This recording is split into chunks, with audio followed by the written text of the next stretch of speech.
Riley here, and Fred. Don't forget to say hello to Fred.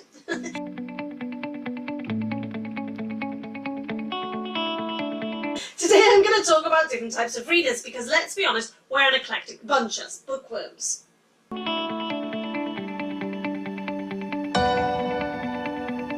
The skimmer is the person who reads the book so fast they couldn't possibly have taken it all in. They skip through all of the boring bits to get to the exciting bits, and for me at least, that's a cheat.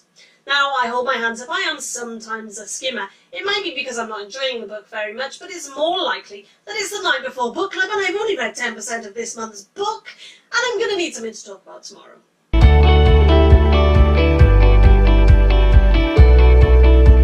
The writer is the reader who reads the book with the writer's eyes, and they'll criticise it. For example, oh, that's a rubbish sentence.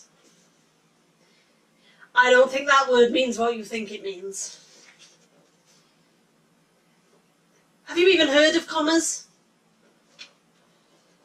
Oh, you clearly didn't hire an editor.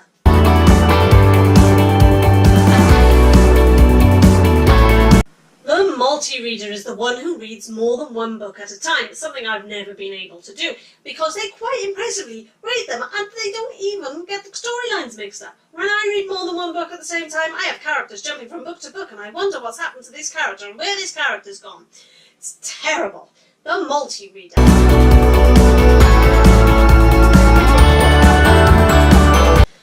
The glory supporter is that reader who only reads the books from the bestseller lists or the books that are really hyped up, the books that are of the moment. Because, you know, why would you want to read anything else?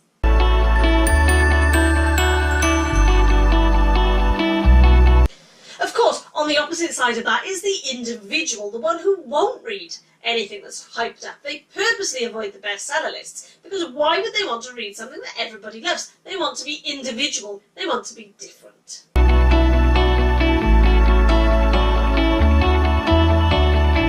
And then we've got the fangirls, or fanboys, so as not to be discriminatory. They're the ones who found that one book and that one character that they really, really love and they just can't let go.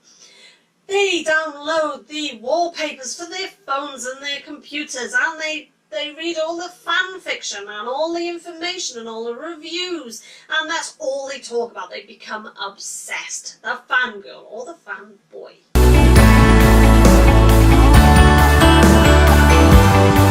I like reading non-fiction, but if I had to give up fiction or non-fiction, I would give up non-fiction.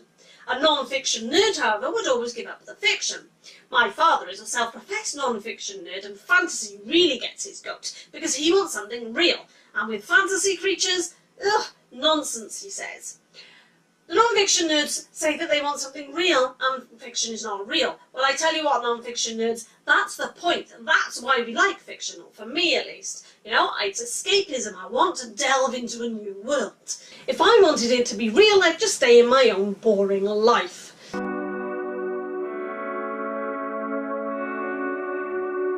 The insecure reader is the reader who's always apologising. They apologise for what they're reading. They apologise when they like a book. They apologise when they don't like a book. Oh, I didn't like it, but it's probably because I'm not intelligent enough to understand it. Or yeah, I'm a bit stupid, so I like it. No, intelligence has got nothing to do with it. You don't need to apologise for what you like and what you don't like. It's all good.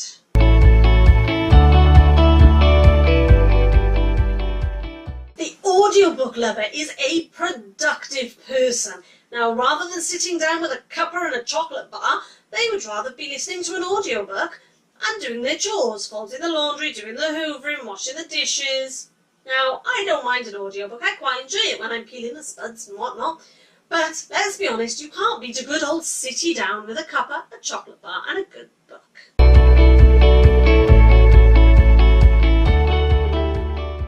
The unintentional spoiler can actually be split into two different types of readers. The unintentional spoiler A is the reader who spoils it for other people, as in, did you get to the part where he died yet?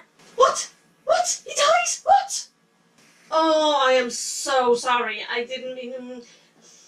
Look, he doesn't really die. I just said that to throw you off the scent of what really happens.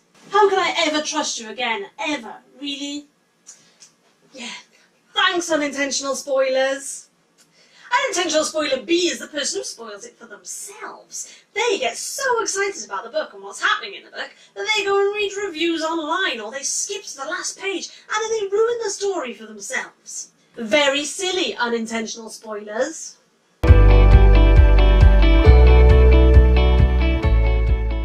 The critic is the reader who seems to take no enjoyment from what they're doing, other than, perhaps, as a form of moaning.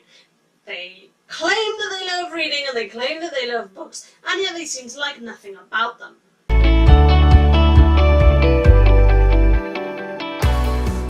If you're part of the literati, you like to take photographs of your books and stick them up on Instagram. Sometimes a bookstagrammer or a member of the literati will spend hours composing the most beautiful photographs, and to be fair to them, they are very beautiful photographs. I do love following a bookstagrammer on Instagram.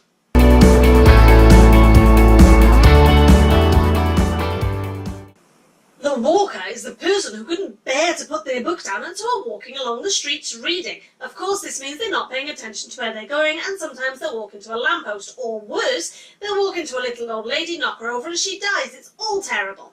Of course, that's probably a little far-fetched, but you never know, it could happen, right?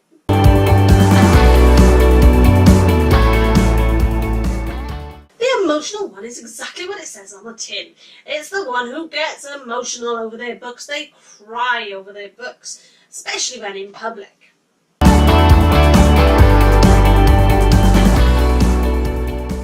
The attention seeker is most likely to be seen outdoors and with some big, fat, impressive book like War and Peace, or like St. Augustine's City of God, as I've got here.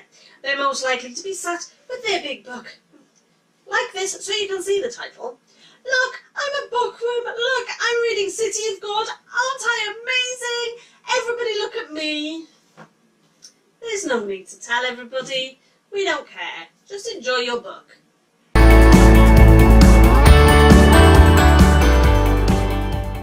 I love being engaged by a book, and I love it when people are engaged in my work. Of course, engagement is the name of the game, but the engaged reader is the one who is so engaged, so engrossed in their book, that they completely forget about the rest of the world. For example, oh bollocks, I missed my bus stop.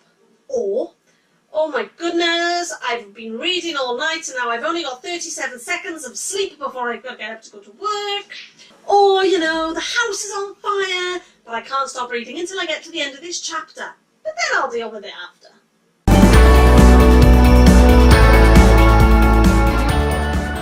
The imitator. Now this is one I do quite a lot. It is that reader who, whilst reading, will copy something that's going on in the book. Normally a facial expression or an action. Now I do this quite a lot.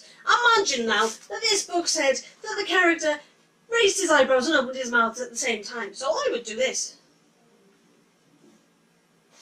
I'm terrible for it. It's terrible when I'm in public. Terrible, I tell you.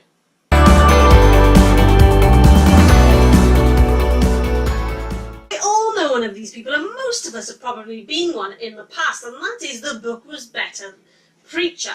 We meet these people everywhere, in the cinema, when we're watching TV, on the bus, when we're talking about books, anywhere and everywhere. They're the people who say the book was better.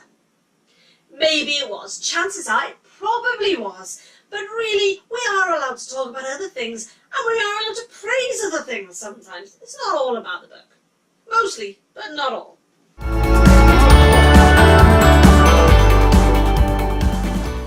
And last but not least is the unicorn, so named because it probably doesn't exist in real life.